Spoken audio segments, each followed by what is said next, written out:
मैंने भी अपनी बाहों को आर्यन की कमर के चारों ओर कस लिया था। पर जब मुझे ऐसा लगा कि आर्यन आगे भी कुछ करने की कोशिश कर सकता है, तो मैंने उससे धीरे से कहा, आर्यन प्लीज दरवाजा बंद कर दो। मेरी बात सुनकर आर्यन हंसते हुए बोला, इस समय यहाँ कौन आएगा? कि मैंने धीरे से मुस्कुराते हुए कहा, फिर भी तुम दरवाजा बंद कर लो ना प्लीज। आर्यन ने मुझे छोड़ा और दरवाजा बंद करने चला गया।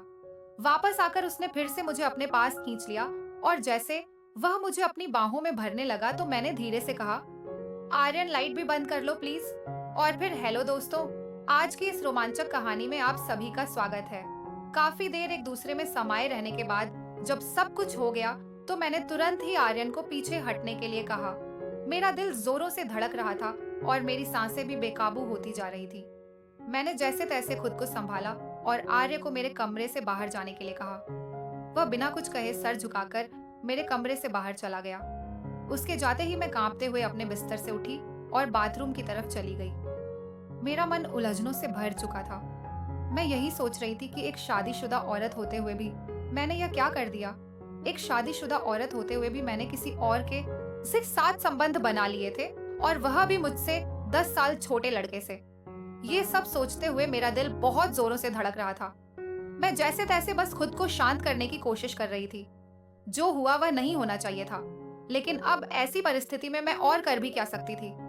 मैंने बाथरूम में खुद को साफ किया और खुद से एक वादा भी किया कि मैं अब से बहुत ही सतर्क रहूंगी। नहाने के बाद मैंने अपनी साड़ी पहनी, अपने बालों को ठीक किया और अपने बिस्तर पर जाकर लेट गई। पूरे दिन की थकान और उलझनों ने मुझे इस कदर थका दिया था कि मैं कब सो गई मुझे पता ही नहीं चला। रात के करीब 12 बजे हमारे मेन डोर की घंटी बजी। मैं हड़बड़ाकर उठी और घड़ी की तरफ देखा तो घड़ी में 12 बज रहे थे। मैं जल्दी से दरवाजे की ओर बढ़ी और दरवाजा खोलते ही मैंने देखा कि सामने भावना खड़ी है और उसके साथ उसका छोटा बेटा चिराग भी है, जो लगभग 10 साल का था। भावना दीदी हमारी पड़ोसन है जिससे हमारे घरेलू संबंध है। मैंने कि हड़बड़ाकर पूछा, भावना दीदी, आप इतनी रात को यहाँ क्या कर रही हो? सब ठीक तो है ना? भावना दीदी ने जवाब दिया, प्रिया, मेरे पापा की तबीयत बहुत ज्यादा खराब हो गई है। हमें अभी अभी खबर मिली है और हम तुरंत ही वहां जा रहे हैं। क्या तुम 2-3 दिनों के लिए चिराग को अपने साथ रख सकती हो? ये तुम्हें बिल्कुल भी तंग नहीं करेगा और हम जल्दी ही वापस लौट आएंगे। मैंने तुरंत कहा, कोई बात नहीं दीदी, ये भी तो आपका ही घर है। आप बेफिक्र होकर जाओ और चिराग की बिल्कुल भी चिंता मत करो। मैं इसका पूरा ध्यान रखूंगी। भावना दीदी ने चिराग को मेरे पास ही छोड़ दिया और जल्दबाजी में चली गई। मैंने दरवाजा बंद कर लिया और चिराग को लेकर अंदर आ गई। मैंने चिराग के लिए टीवी ऑन कर दिया और उससे पूछा, चिराग क्या तुमने खाना खाया है? से वो बोला, नहीं आंटी, अभी नहीं खाया है। मैंने मुस्कुराते हुए कहा, अच्छा, तुम तब तक टीवी देखो, मैं अभी तुम्हारे लिए खाना लेकर आती हूँ। मैंने खाना गर्म करके टेबल पर रख दिया और चिराग को खाना परोस दिया। चिराग खाना खाने लगा और मैं भी उसके पास वाली कुर्सी पर बैठ गई। आर्य ने अभी तक खाना नहीं खाया था और मैं खुद उसे बुलाने नहीं जाना चाहती थी। मुझे पता था मैं उससे आंखें भी नहीं मिला पाऊंगी। मैं यही सोच रही थी कि जो कुछ भी हुआ उसमें किसकी गलती थी, मेरी गलती थी या फिर आर्यन की गलती थी। कुछ देर बाद मैंने आर्यन के कदमों की आहट सुनी और उसके कदमों की आहट सुनकर मैं अपने विचारों से बाहर आ गई। मैंने बिना उसकी ओर देखे उससे कहा, आर्यन जी, तुम भी खाना खा लो, मैंने खाना गर्म कर दिया है। वह मेरे बगल वाली कुर्सी पर ही बैठ गया और चुपचाप खाना खाने लगा। मैं भी खाना खा रही थी, लेकिन मेरी नजरें बार बार आर्यन की तरफ जा रही थीं। मैं यही सोचती रही कि एक शादीशुदा औरत होते हुए भी मैंने यह क्या कर दिया। आर्यन ने खाना खाते हुए मुझसे पूछा, यह बच्चा कौन है? कि मैंने बिना आंखें मिलाए उसे जवाब दिया, यह भावना दीदी का बेटा चिराग है। उनके पापा की तबीयत अचानक बहुत खराब हो गई है, इसलिए वह उनके पास गई है और चिराग को हमारे पास छोड़ गई है। इसके बाद हम दोनों के बीच कोई बात नहीं हुई और आर्य खाना खाकर अपने कमरे में चला गया। मैंने सारे बर्तन उठाए और किचन में रख दिए, फिर चिराग को लेकर अपने कमरे में चली गई और दरवाजा अंदर से बंद कर लिया। मैंने चिराग को अपने साथ ही लेटा लिया, क्योंकि वह एक छोटा सा बच्चा ही तो है। अगर मैं उसको अलग लेटाती तो शायद रात में उसको डर लगने लगता।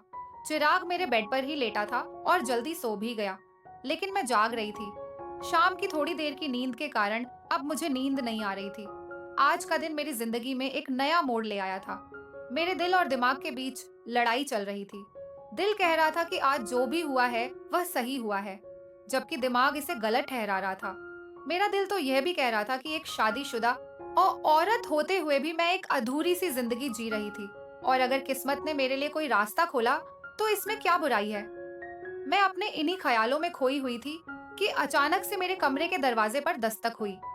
घर में मेरे और चिराग के अलावा सिर्फ आर्यन ही था, तो इसका मतलब दस्तक देने वाला आर्यन ही हो सकता था।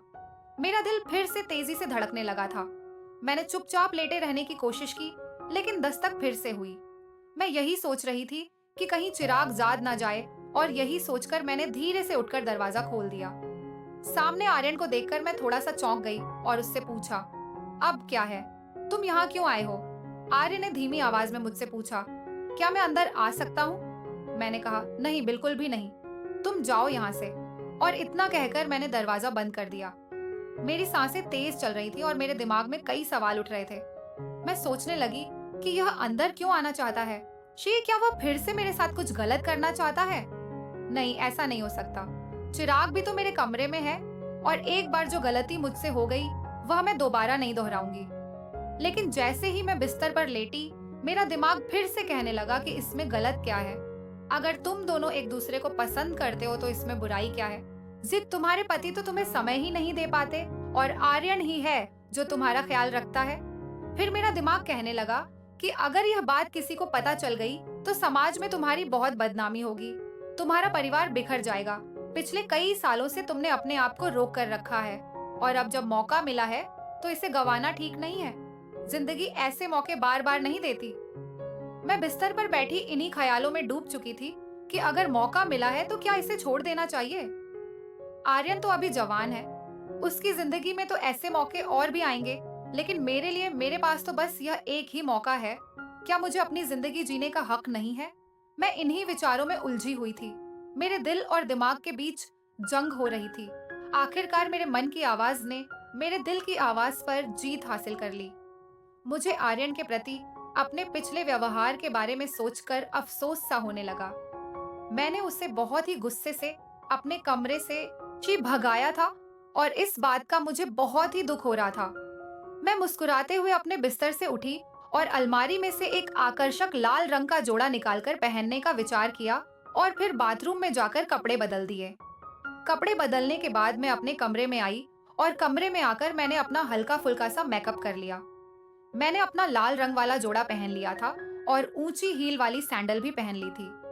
मैं बहुत ही सुंदर लग रही थी, और मैं यह सोचकर मुस्कुरा रही थी कि अगर आर्यन मुझसे नाराज भी हो गया होगा तो वह मुझे इस तरह देखकर बहुत ही खुश हो जाएगा।